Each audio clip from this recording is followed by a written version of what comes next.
వేటన్ news కి స్వాగతం. నగరంలోని మహాత్మా జ్యోతిబా ఫులే బలహీన వర్గాల సంక్షేమ గురుకుల పాఠశాల మరియు జూనియర్ కళాశాల విద్యార్థినులతో సుడా చైర్మన్ కోమటిరెడ్డి నరేందర్ రెడ్డి సహపంక్తి భోజనం చేశారు. ముందుగా వంటశాలలోని సరుకులను పరిశీలించారు. ఈ సందర్భంగా నరేందర్ రెడ్డి మాట్లాడుతూ కాంగ్రెస్ ప్రభుత్వం వచ్చిన తర్వాత మెస్ ఛార్జీలు పెంచడం వల్ల పౌష్టికాహారం అందించగలుగుతున్నామని, గతంలో ఇటువంటి పరిస్థితి ఉండేది కాదని నరేందర్ రెడ్డి పేర్కొన్నారు. భోజనం చేస్తూ విద్యార్థులతోటి మెనూ పాటిస్తున్నారా లేదా అని అడిగి తెలుసుకున్నారు. ప్రిన్సిపల్ నాణ్యత విషయంలో రాజీ పడొద్దని, కాంట్రాక్టర్ సరఫరా చేసే సరుకులు నాణ్యతతో ఉండేలా నిరంతరం పర్యవేక్షణ చేయాలని నరేందర్ రెడ్డి సూచించారు.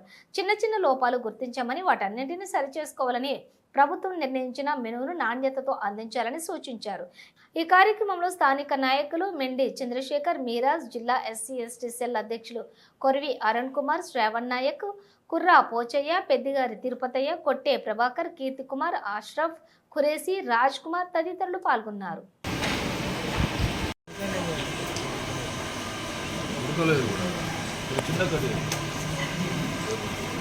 అన్నీ కూడా మీరు వంకాయ కూడా పిల్లలు కదా చిన్న కడి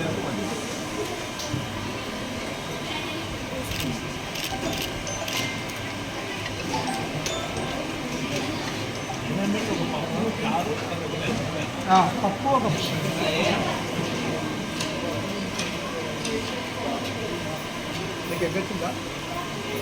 గుడ్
నగరంలోని Mahatma Jyotiba Phule BC welfare residential school మరియు జూనియర్ కాలేజ్ సంబంధించి ప్రభుత్వము గత కొద్ది కాలంగా మెస్ ఛార్జీలు, అదేవిధంగా కాస్మెటిక్స్ ఛార్జీలు అన్నీ పెంచిన సందర్భంలో పిల్లలకు నాణ్యమైనటువంటి పౌష్టికాహారం అందుతుందా, ఏ విధంగా ఉంది అని తెలుసుకుంటూ వారితో కలిసి భోజనం చేయాలనే ఉద్దేశంతో ఈరోజు ఇక్కడికి రావడం జరిగింది.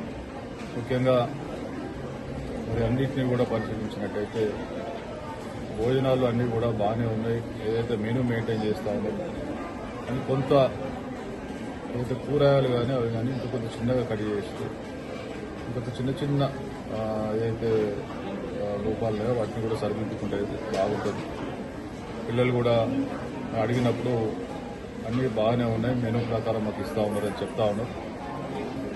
ప్రభుత్వం చిత్తశుద్ధితో గత 10 సంవత్సరాలుగా మరి మెస్ ఛార్జీలు పెంచకుండా నాణ్యమైనటువంటి భోజనం అందించలేని పరిస్థితి ఉన్నప్పుడు తప్పకుండా మన రేవంత్ రెడ్డి గారి నాయకత్వంలో మరి వీరందరికీ కూడా నాణ్యమైనటువంటి పౌష్టికాహారం అందించాలనేటువంటి ఉద్దేశంతో మరి వీళ్ళందరికీ కూడా మెస్ ఛార్జీలు పెంచడం జరిగింది. ముఖ్యంగా వీళ్ళు ఏదైతే ఫ్యాకల్టీ వీళ్ళంతా ఉన్నారో, టీచర్లు కానీ ప్రిన్సిపల్ వీళ్ళంతా మెనూను పకడ్బందీగా మెయింటైన్ చేసుకుంటూ మరి వాళ్ళ పిల్లలకు సరిపోయే విధంగా వాళ్ళకు రుచికరంగా వడ్డించాలి, రుచికరంగా వంట చేయాలి అని చెప్పడం జరిగింది. చిన్న ఏదైతే కొంత ఇబ్బందులు ఉన్నాయో వాటన్నిటిని కూడా రెక్టిఫై చేసుకోమని చెప్పడం జరిగింది. పిల్లలు కూడా ఎటువంటి కాంప్లైంట్ అయితే ఇవ్వలేదు.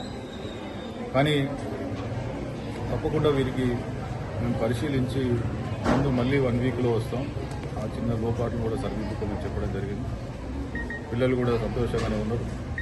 ప్రభుత్వం యొక్క చిత్తశుద్ధిని ఒకసారి మరి ఇప్పుడు పిల్లల దగ్గర ఏమైనా ఇబ్బందులు ఉన్నాయా, నాణ్యత పాటిస్తున్నారా లేదా తెలుసుకోవాలనే ఉద్దేశంతో వాళ్ళతో కలిసి సహపంక్తి భోజనం చేయడం జరిగింది. కాబట్టి ప్రభుత్వం యొక్క ఏదైతే ఈరోజు మెనూను మెస్ ఛార్జీలు పెంచడం వల్ల ఈ మాత్రం క్వాలిటీ అందించడం జరుగుతూ ఉంది. గతంలో ఈ క్వాలిటీ లేని పరిస్థితి ఉండే. కాబట్టి ప్రభుత్వాన్ని తప్పకుండా అభినందిస్తూ ఏదైతే వంట మనుషులు కానీ వీళ్ళంతా కూడా ఇంకా కూడా మరి టేస్టీగా అందించమని, వీరందరికీ మన ఇంటి పిల్లలుగా కుటుంబ సభ్యులుగా చూసుకోమని, తప్పకుండా వీరి యొక్క హాస్టల్లో ఉన్నటువంటి పిల్లలందరూ కూడా ఇటువంటి ఇబ్బందులు కలగకుండా చూసుకోమని మరి సూచన చేయడం జరిగింది. తప్పకుండా మేము ఈ నగరంతో పాటు మా ప్రాంతంలో ఉన్నటువంటి అన్ని ప్రాంతాలను కూడా చెప్తా ఉన్నాం. ఏదో ఒక సందర్భంలో వచ్చి మేము వీటితో సహపంక్తి భోజనం చేస్తాం. మిగతా ప్రాంతాల్లో కూడా దయచేసి మరి ప్రభుత్వం యొక్క పిల్లలందరినీ కూడా భావి భారత పౌరులు వాళ్ళకు మంచి నాణ్యమైనటువంటి పౌష్టికాహారం అందించాలనేటువంటి ప్రభుత్వ చిత్తశుద్ధిని ప్రతి ఒక్కరు కూడా పాటించాలని, ఏదైతే ఈ మెటీరియల్ సప్లై చేసే వాళ్ళు ఉంటారో వాళ్ళు సాధ్యమైనంత క్వాలిటీ మెటీరియల్ సప్లై చేయాలని కోరుతా ఉన్నాం. ఎందుకంటే లాభం కోసం, లాభాపేక్ష కోసం నాణ్యత లోపించినట్టయితే అది పిల్లలకి ఇబ్బంది కలుగుతుంది. కాబట్టి వారిని కూడా ఎవరైతే కాంట్రాక్టర్ ఉన్నారో వారిని కూడా చెప్తా ఉన్నాం. ప్రభుత్వం సరిపోయేంత డబ్బు ఈరోజు ఇస్తా ఉన్నాం. దానిలో ప్రకృతి పడితే నాణ్యత లోపిస్తుంది. కాబట్టి కాంట్రాక్టర్లు కూడా చెప్తా ఉన్నాం, మంచి క్వాలిటీ మరి సరుకులు ఏదో అందించాలని చెప్పి. అదేవిధంగా వంటకు సంబంధించి కానీ ప్రిన్సిపాల్ కానీ ఎప్పటికప్పుడు పర్యవేక్షణ చేసి పిల్లలకు రుచికరమైనటువంటి ఆహారం అందించాలని చెప్పి కోరుతా ఉన్నాం. ఇప్పటివరకైతే అన్ని హాస్టల్లో మంచిగా జరుగుతూ ఉంది. కాబట్టి ఎక్కడైనా ఇబ్బంది కలుగుతుందా తెలుసుకోవడం కోసం రావడం జరిగింది. చిన్న చిన్న లోపాలు సరిదిద్దుకుందని చెప్పి మరొకసారి కోరుతున్నాం.